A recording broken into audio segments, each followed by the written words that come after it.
Welcome to the film analysis, today with One Flew Over the Cuckoo's Nest by Miloš Forman. The film adaptation of the novel of the same name by Ken Kesey was released in 1975. While at some points it differs from the novel, for example, the novel is told from the perspective of the Indian, Miloš Forman managed to transfer the tone of the novel into the cinematic as well as its attitude. The film is certainly less drastic than the dialogue in the novel by the Beat Generation author Kesey. Also, the film hints at the abuse of the inmates rather than making it explicit. But let us not dwell on a comparison. Let's concentrate on the film version, for it is a work of art on its own and rightly belongs to the absolute classics. The story is quickly told. Jack Nicholson plays McMurphy, a man who is supposed to be sent to prison for violence and sexual offenses, but he would have to work there. McMurphy therefore simulates that he is crazy and gets himself locked up in a mental institution. The doctors keep trying to find out whether he is crazy or just faking it. McMurphy causes turmoil in the asylum, while the other inmates lethargically go about their daily rituals in the asylum and endure humiliation from the guards and especially the authoritarian head nurse Ratchet. McMurphy challenges the order of this regime through his subversive behavior. Just as he placed himself above the law on the outside by having sex with a minor, for example, he ignores the rules of the asylum here as well.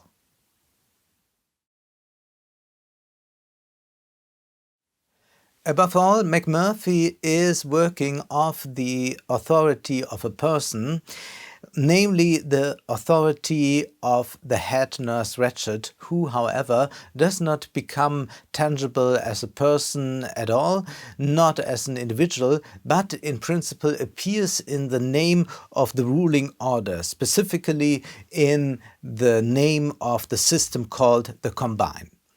This is very important.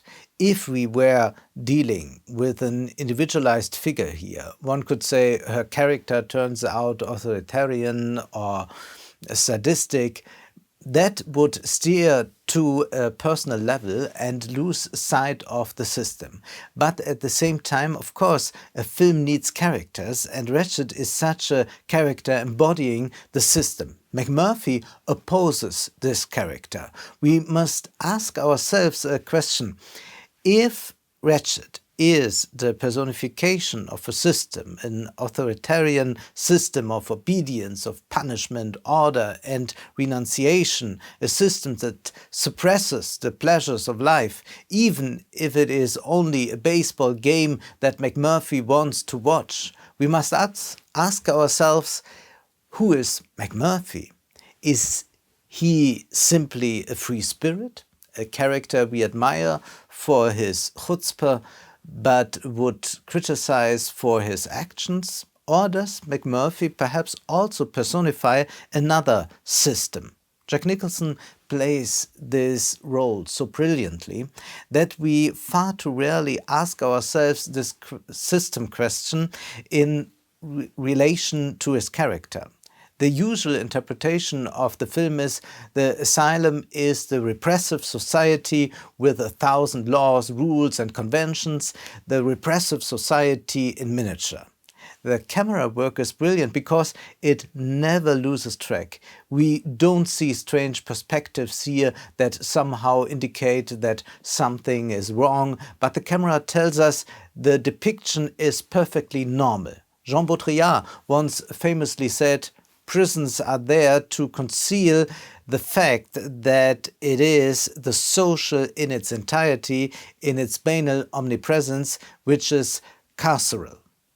The novel is part of the literary movement that also includes Kerouac and Ginsberg, that of the ruling order that oppresses minorities by dividing them into normal and crazy structures, society excluding everything that is not normal. The film version was also made at a time when Hollywood was breaking completely new ground. Easy Rider marks the start. Here too, it considers breaking out of society which many rightly perceive as a prison or a lunatic asylum. The very spirit One Flew Over the Cuckoo's Nest breathes.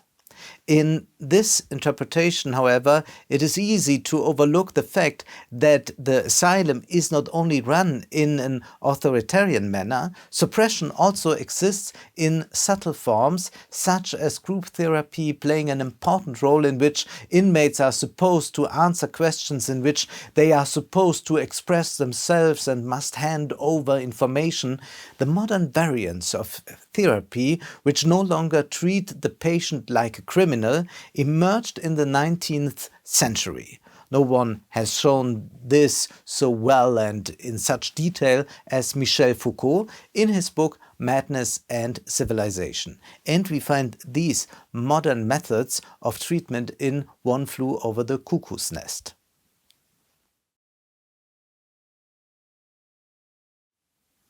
The film features the democratic principle. When McMurphy suggests something that might irritate everyday life, Ratched doesn't just reject it.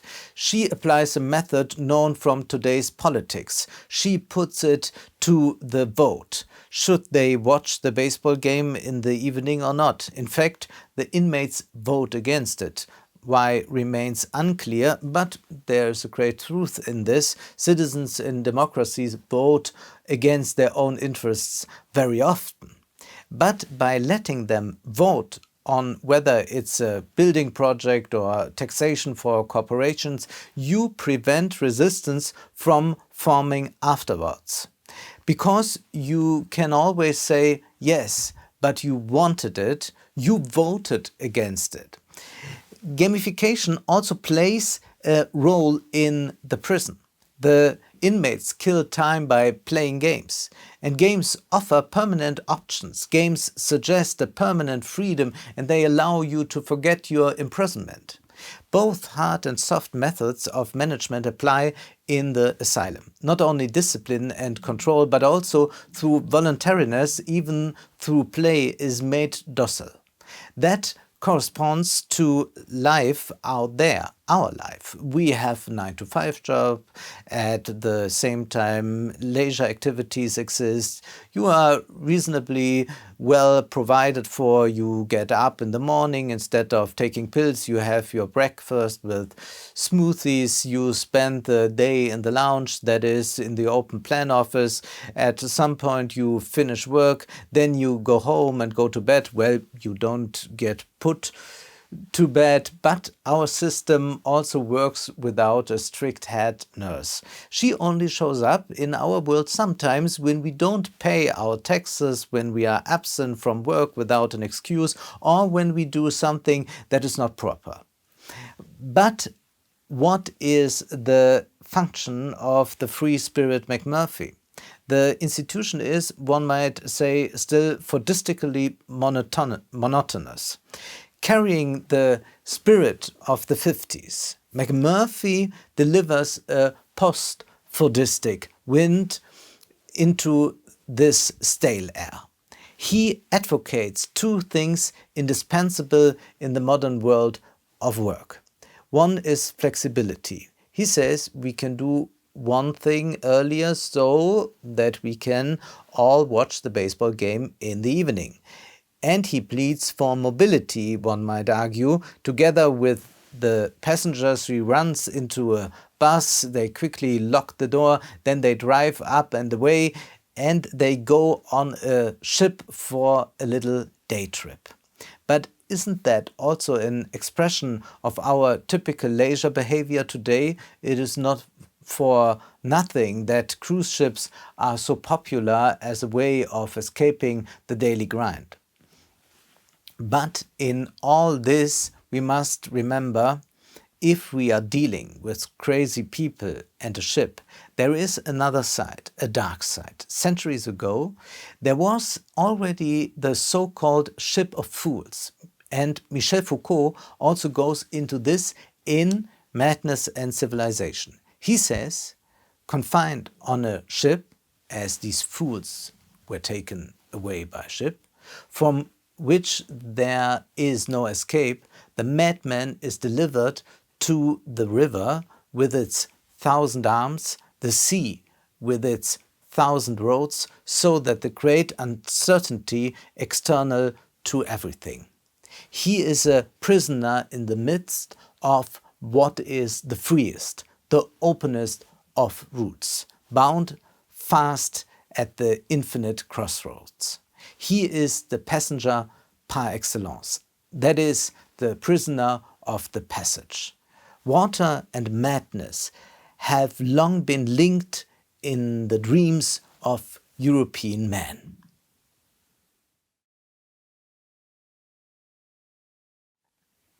If wretched stands for a disciplinary system with some modern psychological pedagogical methods, McMurphy stands for an apparent liberation through flexibility, mobility and, of course, fun. And think of the imperative in commercials, be a little bit crazy, which means buy stuff you don't need.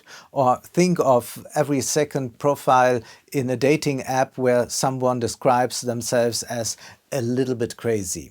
And sex plays a very big role in the second half of the film. Again and again in the film, however, the uncanny closeness can be felt between Ratched and McMurphy. They both work off each other permanently. We should not read this psychologically, of course. As I said, we are not dealing with individuals here, but with representatives or personifications of a system. One could say that one regime wants to replace the other, because what does McMurphy want? What is the radical change? Is there any radical change at all? Or isn't it ultimately about having a bit more fun and a bit more sex? There is no revolution. The night before the planned escape, McMurphy has a party with the inmates who have become to recognize him as an authority. They are prepared to accept the new system. The inmates invite prostitutes and the prisoners ask the uptight inmate Billy to sleep with one of the prostitutes. There's a real peer pressure. He must have sex now. That's the current imperative, so to speak, enjoy. It would be no problem to break out now. The door is open, but one prefers to enjoy oneself, expressing one's own secret fear of real change. A typical pattern featured in revolutionary movements. At a certain revolutionary point, you suddenly shrink back and say, well, maybe you'd better throw a party. Afterwards, we also experience how McMurphy is radically adapted through electric shocks. We have also seen this in politics in recent times, how some savior comes along and great things are expected and very quickly they have adapted to the system. That's how it was in Greece with Prime Minister Alexis Tsipras, for example, who also looks like McMurphy at the end of the film. The revolution failed to materialize. What remains is a grinning politician. The permanent working of authorities, the little everyday skirmishes that McMurphy has with the head nurse are responsible for the fact that in the end nothing happens. We sympathize with McMurphy and love the way he shows it to the sour-faced Ratched. In doing so, we should ask ourselves a question. Aren't we celebrating our own internment as an escape through the film? McMurphy is for one the personification of the temptations of the consumer industry.